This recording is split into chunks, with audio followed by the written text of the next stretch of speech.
in the shade on the porch. I took a photo with a thermometer for the archives. My name's Nikki. I'm the curator at the museum here, and we've been doing a speaker series as part of the Teen Tales program. And one of the topics that I thought was missing from the archives was stories about local artists. We have a lot of stories about farmers and loggers and settlers, but there have been quite a few artists that have lived in the area. And these are two of my favorite artists because they've been supporters of our gift shop for years.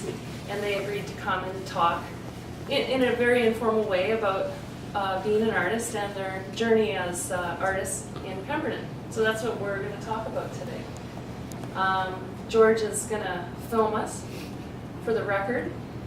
And I just want to say to the speakers, if at any point you need water or something, just send me and I'll go get you something.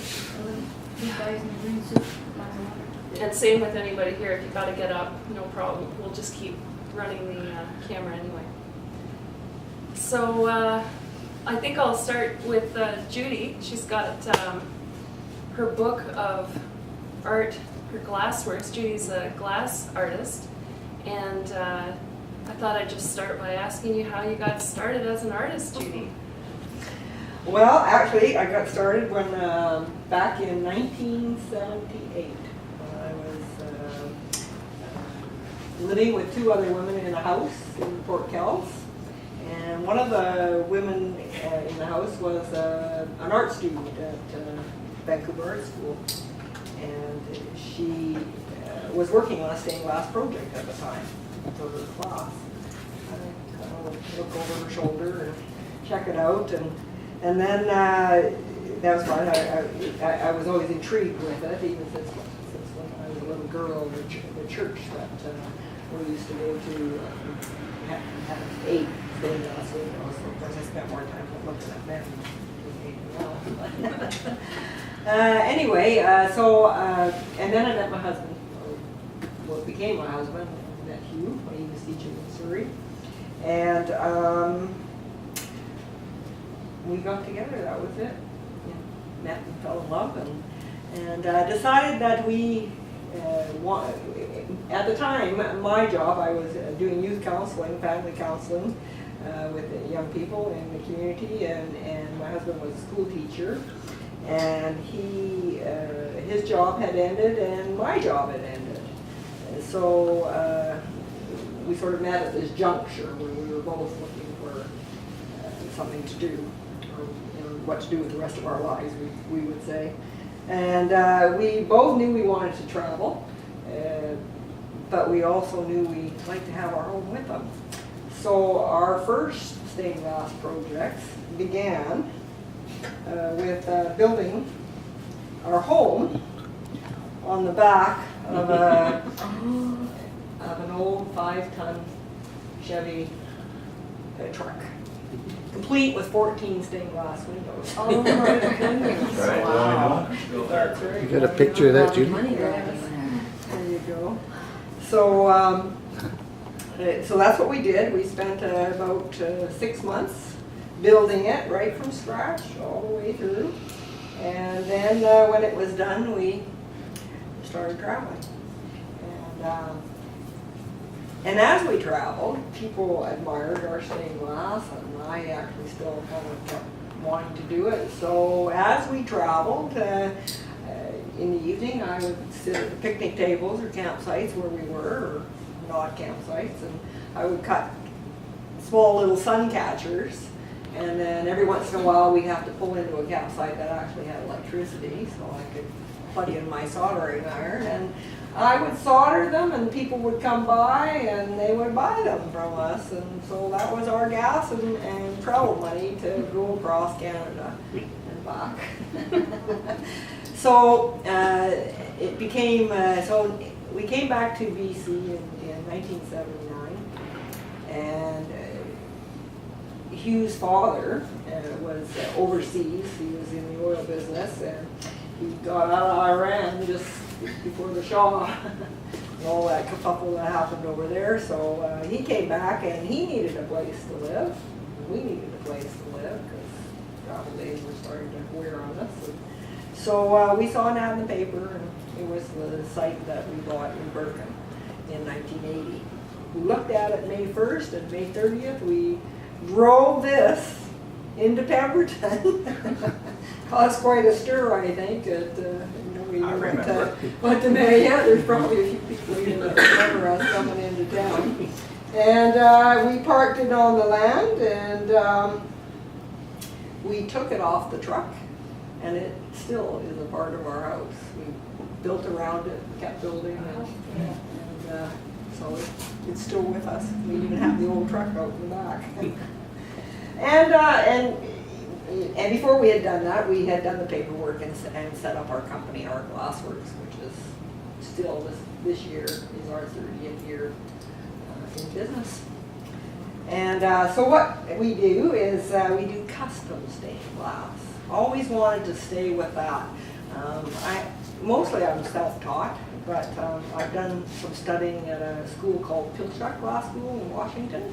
It's a very world famous glass school for a lot for glass blowing, but every aspect of glass work occurs at this school. And I went down there to study a process called glass fusion, which I now also incorporate into my flat. You mentioned that they made glass in the old ancient way since the 1700s. Yeah.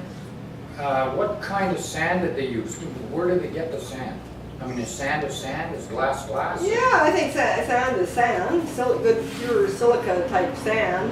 You might not get that sand from here. You would get it in better quality sand. I don't know where. Yeah, I just wondered. But a good quality, clear white. Yeah. White sand, right? And really, glass is just melted sand. And So then if you see the sand, is it looking like sand, or is it looking like sifted out somehow or another and took impurities out of it, so it looks more like yeah, plates it's of really a glass fine itself? silica, Oh, it is it? kind of, yeah, fine. So when they do heat it and fire it and they melt it, it does turn clear, or do they somehow? They add impurities minerals out? to make it the colors in the glass, like red glass Oh, yeah. is made with gold, or blue glass has cobalt. So they put different things like that into the glass to make the various colors. So then that would give me to the other question I would ask, that when you were talking about fusing them together, these different impurities in the glass and changes the melting temperature of the glass itself, I guess. That's why some would slip or some would stick and something. Yes, and you can get all little particulates in it if Yeah. the glass is not pure. Like the glass I'm working with, especially for fused glass, is really pure glass. It's the purest quality glass that you can get, right? But every once in a while I'll fire something and it makes a kind of a blackness inside the glass, like a patch of black, and you know that there's some impurity in there, and the project hasn't worked. But Somebody else told me something, I don't know if maybe you can answer to me. That actual window glass is made on a sheet of molten tin? it's probably poured out in that on it. Otherwise, that's how they get it so flat. Yeah, and it's probably poured just molten glass onto the sheets. Oh, yeah. All right, well, we'll open up the floor too for more questions at the end, but I do want to get Orayne started talking about how you got started as an artist. So Maybe- there. I Yeah, think it was just me. Orayne and I have talked quite a bit, so you started your life in seating, portage, right? Yeah. But being that I was alone most of the time, what did I do? Paint. What I did for Christmas, paint. That was my outlet. I couldn't go fishing because too dangerous territory, for a little kid, because my brothers stuck together and they were gone. So I stayed at home. I developed, into what became watercolors. In school, that's what I aimed for. And then after Seton, you moved up to yeah, Caribou? When I was 10, the whole family moved to Vancouver. And it wasn't until I was out of high school that my art teacher recommended me into the Vancouver School of Art. And that was in 1950. And I was only there a year. And in those days you had to pay for everything. Your drawing paper, your pencils, brushes, paint, a whole smear. But the basics didn't get into oils. It was just basics. It was all drawing. And there was one class that was called Design Workshop, and it covered everything. Like it covered it if anybody wanted to go into architecture, sculpture, or whatever. It covered it all. It was like what fit into a certain perimeter. Design, composition, what sat right, and what was balanced, and all those little details. Anyway, my year at art school in 1950 ended, no money, so I went to work in a bank, the other end of the world. But my brothers went into business, and so from that I worked for them for 3-4 years. And my life changed drastically, and everything was on hold. So it was another 10 years before I was in the Caribou on a farm, developed into a hobby farm, sort of. And there was a lot of exposure to the gold fields. You know, history was coming alive. And of course, that's, if you want to read about it, that library is full of history. And the Caribou and all the miners, and it went on and on. And of course, my husband had grown up in Wells, so he'd been in the gold world, and it got pretty deep, gold. I heard my fill of the next mother lodes just around the corner, you know. They all died just around the corner. Some of them lived their whole lives and never do anything more.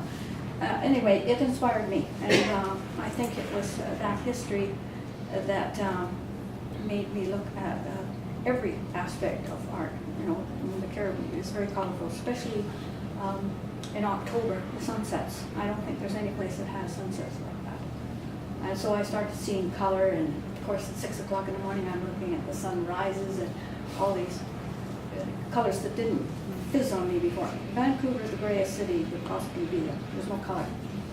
So all this came alive when I got out of that. And there was somebody had told me, go to night school. They got these night classes. Okay, I don't care. I'll go when I feel like it. And I just started developing from that. And, you know, I saw that there was possibilities. And with my 1 year, which couldn't have been a better year at the Vancouver School of Art in 1950, because it gave me all of the basics that I needed to paint. But as well, for sculpture or for carving or for anything else. So I got into, the Caribou is full of natural clay deposits. I got into pottery, couldn't leave that alone for a couple of years. I didn't do carving, but the painting and pottery sort of took, switched back and forth. And I was riding and looking after the cows and farming. There was no time between. I worked for a while at the bank, and eventually my daughter went to university, so I said, fine, I'm going back to the art school. So 25 years had lapsed. And I took a summer course to sort of tune me into the next was part of that summer course. And I hadn't worked in acrylics before. And really the oils I had sort of taught myself. It was just a hit and miss kind of thing. But from that, I went to the art school. Then they changed it after a few years into the Emily Carr. Well, Emily Carr would have turned in her grave if she saw what had happened in that time, because the old technique was gone. And so it was a stressful year or two for me until I found UBC. So I was going like 7 days a week.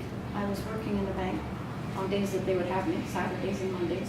Every other day, including Sundays or Saturday nights or whatever, I would be at UBC taking sculpture, drawing, and I took life drawing for 4 or 5 days a week if I could stuff it in. And so 5 years went by and I was exhausted. But that was just like a little bit of ammunition. I didn't do the painting that I wanted. It was all sort of waiting to come to be, you know, the basic. I learned from other people. The technique, the masters,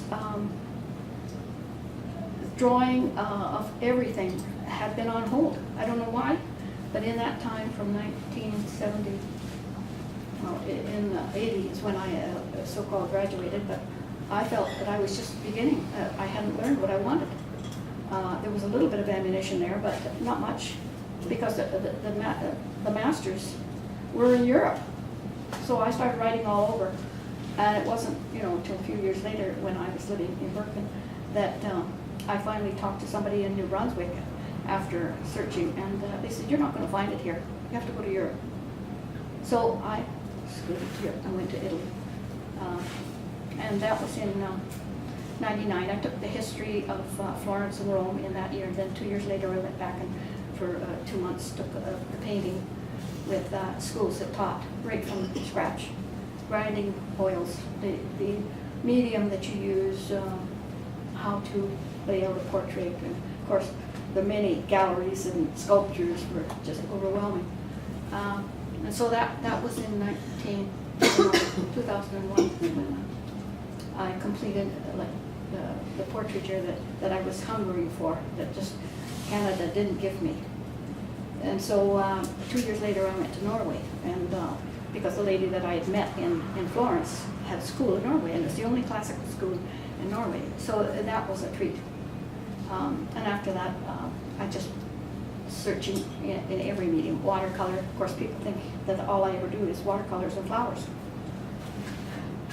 That was because I couldn't stand the smell of oil paint here. That's why I went to Europe. You know, what you buy here stinks, makes you sick.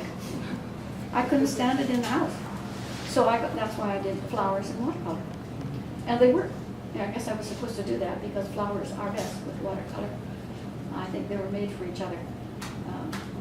But landscape, it's all there. You know, everything you want to inspire you. You know, it's all what your eyes feel. And that one is I did that about 2 years ago in the Caribou. My Norwegian uncle had a ranch there, and I've been going there every year for the last 10 or 15 years. And so the scenery gets me. The caribou and the color, you know, and like I said, the sunsets and the sunrises. The color is vivid that you just don't see anywhere else. You said you've driven by that several times. I don't know how many times, and there was no blue sky. But I came around the corner that day, and wow. It was a hot day and lots of bugs, and I couldn't stay there. I took the pictures and I went back and started painting indoors. But I find now that, you know, I've had enough acrylic that I understand the medium, which I don't go back to because I don't find the depth of color as with the masters. The medium that the masters use was a pure medium, and the pigment that's used in it is what you see that gives it that beautiful deep color, pure color, because the medium is clean. It has no additives, or what you buy in Canada has stearate and different other fillers that make it so that it's like how do I describe it? It's not as smooth. Like egg yolk is one of the mediums that was used for years because it was smooth, easy to work with. But when you get into other thick mediums, well, that's why you see a lot of people applying with a big gall. I don't paint that way. I just don't see the point in it. And it's expensive. You can go through a tube of paint here in no time because it's full of fillers. There's some pigment, but it's so thin, so little compared to the rest of the so-called medium that's in that tube. And of course, it's 4 times the price. I mean, when I was in Italy, I bought a little tube of pure pigment, and that'll last me 10 years, maybe 20 years, as compared with a tube that size in Canada last year, maybe 2 or 3 months, if you're painting, you know, any great amount. So the quality is different, and of course, the observation and the subject matter. And now I just feel that, you know, it's all there.